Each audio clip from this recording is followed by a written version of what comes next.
La parodontite est une maladie qui s'attaque au tissu de support de la dent.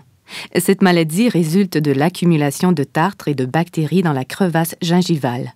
Avec le temps, les bactéries libèrent des toxines dont l'agressivité parvient à décoller la gencive de la racine et même à résorber l'os.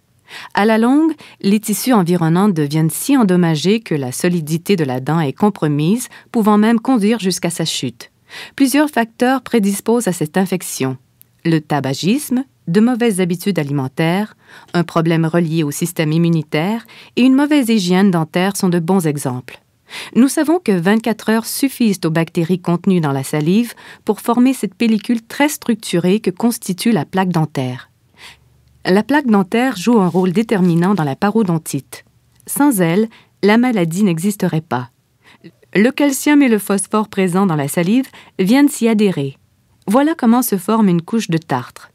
Attaché solidement, il est alors trop tard pour le déloger avec la brosse à dents ou la soie dentaire.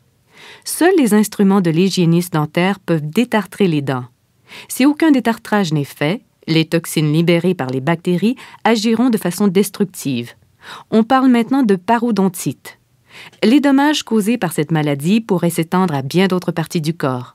Plusieurs études ont démontré clairement le rôle de ces bactéries dans certains problèmes cardiaques et autres maladies graves comme les naissances prématurées et les complications diabétiques. Le détartrage parodontal est une intervention simple visant à éliminer le tartre accumulé sous la gencive. Ce type de détartrage réussit à éliminer des dépôts invisibles à l'œil nu. Différents instruments spécifiques au détartrage existent.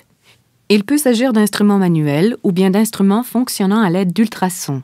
Parfois, les dépôts à enlever sont attachés si profondément qu'une approche chirurgicale peut être nécessaire. On doit avoir recours à l'anesthésie locale, puis on viendra déplacer la gencive, permettant une vision directe sur les dépôts à déloger. Pour éviter d'anesthésier une trop grande surface, on intervient habituellement en plusieurs rendez-vous selon la quantité de tartre présente. À la suite d'un tel traitement, il est important que les suivis de détartrage soient effectués selon les recommandations de votre dentiste. On conseille généralement une fréquence de 3 mois. Porte la méthode utilisée, la guérison des tissus est directement liée à votre hygiène quotidienne, soit une utilisation efficace de la soie dentaire, de bons brossages et de saines habitudes d'alimentation.